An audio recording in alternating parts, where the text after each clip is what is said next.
বিসমিল্লাহির রহমানির রহিম। আসসালামু আলাইকুম। কেমন আছেন আপনারা সবাই? আলহামদুলিল্লাহ, আমিও অনেক ভালো আছি আল্লাহর রহমতে, আপনাদের দোয়ায়। আমি আজকে বছরের প্রথম দিন, 25 সালের শুরু আজকে 2025।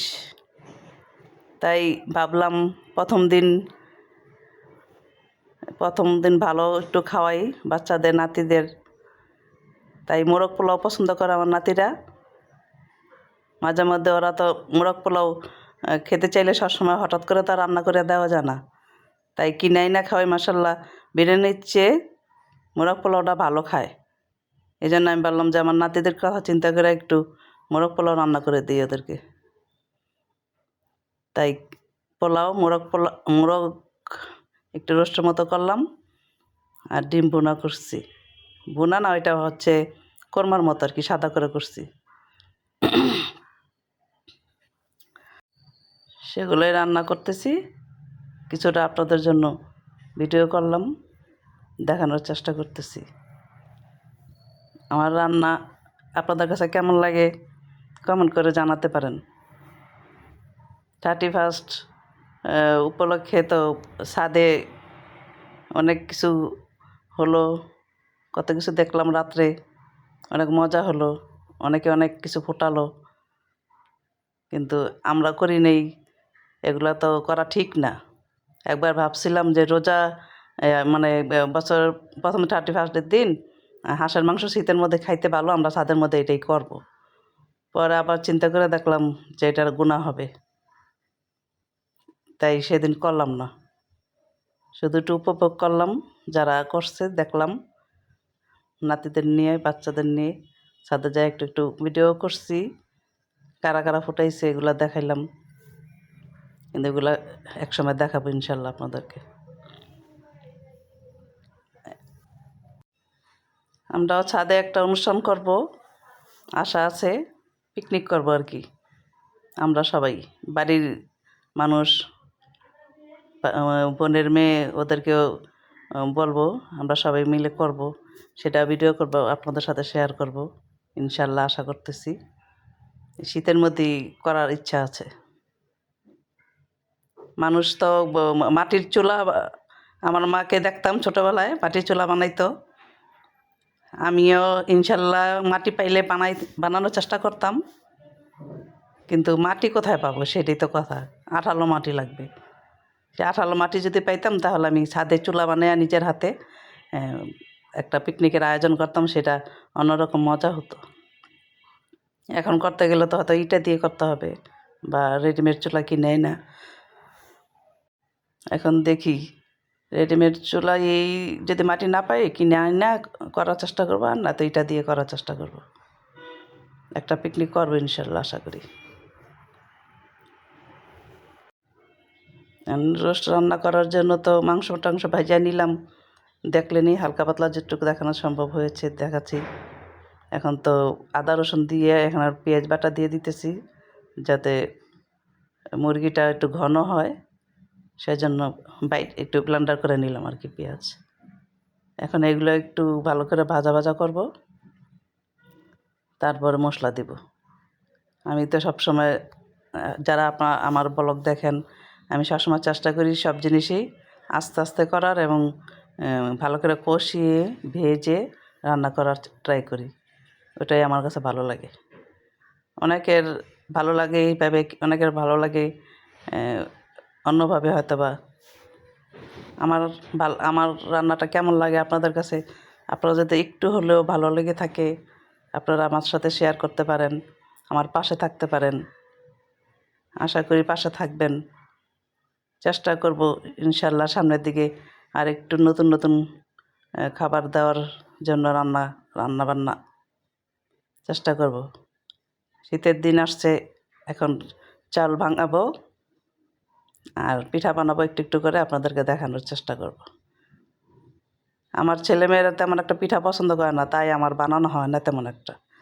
তো আমার জামাই পছন্দ করে, মেয়ের জামাই, যেমন দুধের পিঠাটা, দুধ দিয়ে ভিজানো চিতই পিঠা, পাটিসাপটা পিঠা, তারপরে পায়েস, দুধ দুধ জাতীয় পিঠাটা আমার মেয়ের জামাই ভালো পছন্দ করে, তাই আমার জামাইকে আমি বেশিরভাগই চেষ্টা করি দুধের পিঠাটা খাওয়ানোর জন্য।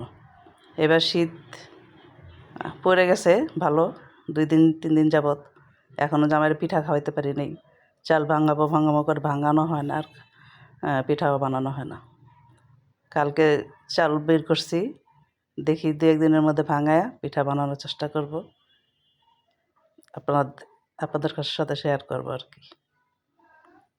এখন দিয়ে দিলাম রোস্টের মশলাটা, এটাও দিয়ে কিছুক্ষণ ভাজা মানে কষানোর মতো হলে ভালো করে, আমি তো কষাইতে কষাইতে একটু বেশি ভালো করে কষানোর চেষ্টা করি, তাহলে আমার কাছে বেশি ভালো লাগে। এই যে কষানো হয়ে গেছে অনেকটা, এখন রোস্ট দিয়ে দিব মুরগিগুলো। এগুলো দিয়ে আমি কিছুক্ষণ ঢাইকা রাখবো, যাতে মশলাটা এক পিঠ ভালো করে ঢোকে, তারপরে আবার উল্টায় দেওয়ার চেষ্টা করব।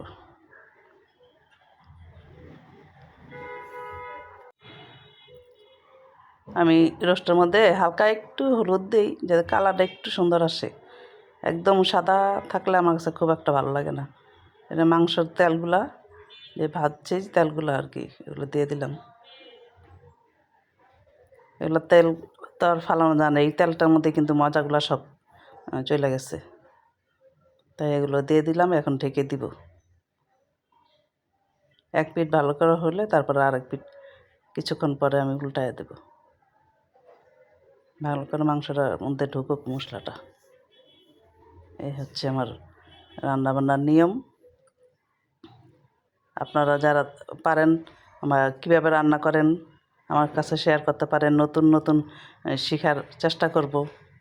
এক একজন তো এক এক ধরনের রান্না করে, আপনারা কীভাবে রান্না করেন আমারটা যদি কোনো রকম ভুলে থাকে জানাইতে পারেন। মানে সব তো আর সবাই পারদর্শী না, সবাই এক একজন এক এক রকম করে রান্না করে। আমার কাছে যেরকম ভালো লাগে আমি ওরকমই ট্রাই করি। আপনাদের কাছে কীভাবে রান্না ভালো লাগে আপনারা আমার সাথে শেয়ার করতে পারেন, আমার পাশে থাকতে পারেন। আমার ওইটার মধ্যে একটু লাগে গেছিলো, তাই আবার এই পাতিলাটার মধ্যে ঢাইলা দিলাম। মানে ওই কড়াইগুলো হয়েছে কি একটু গরম, মানে চুলার মধ্যে দিতে যদি তেল দিতে একটু দেরি হয়, একটু গরম হইলেই বেশি কালো হয়ে যায়, এটাই হচ্ছে সমস্যা। কিন্তু কড়াইগুলো ভালো লাগে বলে আমি ওই কড়াইটার মধ্যে রান্না করি সবসময়, দেখতে সুন্দর লাগে তাই। এখন আবার ওই চুলায় দিয়ে দিলাম, রোস্টটা আস্তে আস্তে হোক, আর এই চুলায় এখন পোলাওটা বসাই দেবো। কারণ আমাদের দুপুরবেলা গ্যাস কমে যায়, মানে দুই চুলা জ্বালালে যেমন গ্যাস আসে, তখন এক চুলা না জ্বালালে দুপুরবেলা ওই পরিমাণের চেয়ে একটু কম আসে গ্যাস, আর মাঝে মধ্যে তো একবারেই কমে যায়, তখন তো আর রান্না করতে সমস্যা হয়ে যায়। তাও তো এখন আজকে এক চুলা একটু একটু করে রান্না করতে পারছি। এখন গ্যাস বাড়ছে, আমার মেয়ে বলতেছে তোমার রান্না এত 3টা বেজে গেছে, কখন খাবো? 5টার সময় খাওয়াইবা? আমি বলছি আমাদের বাসায় খাইবা দুপুরবেলা, সেজন্য আমার ফোন দিয়া বলতেছে। তখন আমি বললাম যে গ্যাস নাই, এখন কী করবো, এক চুলা একটু একটু করে রান্না করছি। ডিমটা রান্না করছি, ওইটা ভিডিও করার সময় পাই নেই, গ্যাস কমে গেছিলো। নাস্তা বানাইছি, খাইছি একটু একটু করে গ্যাসের মধ্যে, না একটু সময় লাগছে বেশি, তাই আর কি দেখাইতে পারিনি। ঝটপট রান্না করতে চলে গেছি। রান্না যদি ভিডিও করতে যাই অনেক সময় লাগে, যেমন 1 ঘন্টা 2 ঘন্টা রান্না, 4 ঘন্টা 3 ঘন্টা লেগে যায়, এইটা আসলে সমস্যা। এখন মাংস বসাবো, দিয়ে দিলাম আদা রসুনটা আমি একটু ভাজা নিতেছি আর কি, নয়তো কাঁচা কাঁচা একটা গন্ধ আসে, আমার কাছে ওটা ভালো লাগে না। এখন দিয়ে দিলাম চালটা হয়েছে, আমি একটু বেশি দিয়ে ফেলাইছি, ভিজায় ফেলাইছি চাল, এটার মধ্যে বসাইছি যে একটু লাড়া দিতে পরে কষ্ট হয়েছে, উঁচা হয়ে গেছে আর কি। একটু একটু ভিডিও করছি ফার্স্টে দেওয়া, লাস্টে দেওয়ার তেমন একটা ভিডিও করিনি। আমি চালটারে একটু ভালো করে ভেজে নিব। এই চালটার মধ্যেও একটা ইয়ে আছে, যে ভালো করে ভাজলে ওই যে পোলাওটা খাইতে ভালো একটা গ্রান আসে। আর যদি ভালো করে ভাজা না হয়, সেদিন আর পোলাও মজা লাগে না। একদিন আমি কম ভাইজা বেশি একটা ভাজি নেই রান্না করছি, আমার মেয়ে জামাই ধইরা ফেলাইছে। বলে কি যে আজকে তো অন্য দিনের মতো মজা লাগতেছে না পোলাও, এরকম হইলো কেন, অন্যদিন তো এরকম হয় না। তখন আমি বলছি যে 8 দিন ভালো করে ভাজি, আজকে ভাজি নেই। কারণ অনেক অনেক মানুষকে দেখি ভাইজা রান্না করে না, একটু হালকা লাড়াচাড়া দিয়ে পানি দিয়ে দেয়। তাই আমি ট্রাই করলাম যদি দেখি এভাবে রান্না করলে কেমন হয়। তখন আর কি এই কাজটা করছি। আর ওদিন আমাদের কাছে মজা লাগে না, কারণ আমাদের একরকম খাইয়া অভ্যাস। এখন ওরকম আর আমাদের কাছে ভালো লাগে না, তাই আবারও সেই ভাইজেই রান্না করার ট্রাই করি আগের মতো। এই হচ্ছে আমার রান্না বান্নার নিয়ম। আমার আম্মা এরকম করে ভাইজা রান্না করতো, বলতো যে ইয়াটা একটু পুটুর পুটু করে যখন একটু ভালো করে ভাজা হয় তখন পানি দিবে। আর পানি দেওয়ার নিয়ম হচ্ছে, অনেকে তো মাইপা পানি দেয়, আমি কখনোই মাইপা পানি দিই না। আমার মা আমাকে শিখাইছে, তুমি যেই পাতিলায় রান্না করবা সেই পাতিলায় ভালো করে ভাইজা গরম পানি দিবা, যত চালের 4 আঙ্গুল উপরে যাতে পানিটা থাকে ওই পর্যন্ত পানি দিলেই যথেষ্ট। তাই আমি ওই আমার মার ইয়াটাই ফলো করি। আমার মা যেভাবে বলছে, যেভাবে রান্না করছে সেভাবে শিখছি। আমার মার হাতে রান্নার কিন্তু অনেকে অনেক পছন্দ করতে, এখনও অনেকে প্রশংসা করে যে আমার মার হাতের রান্না খাইছে, এত মজা লাগছে, অত মজা লাগছে। সেই আগের দিনের পুরান মানুষগুলো এসে আমার মার খুব প্রশংসা করতো। আর আমার আম্মার নিয়ম ছিল, পাতিলা বইরা রান্না করবো, বল বইরা ঢাইকা রাখবো।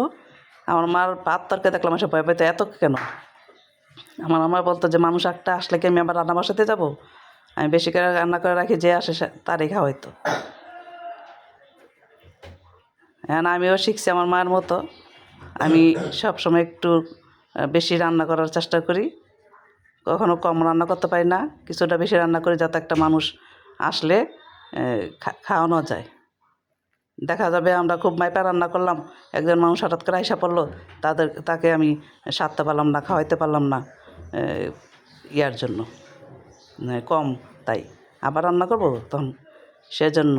আর আমি ওয়াজও শুনছি যে আপনি যদি একটু বাড়া রান্না করেন, মানুষ আসবে, খাওয়াবেন, মানুষ আসুক বা না আসুক, আপনার ওইটা সোয়াবটা কিন্তু আপনি পেয়ে যাচ্ছেন। আর মানুষকে খাওয়াইলে কখনো কমে না, সেটা নিয়তের উপর বরকত।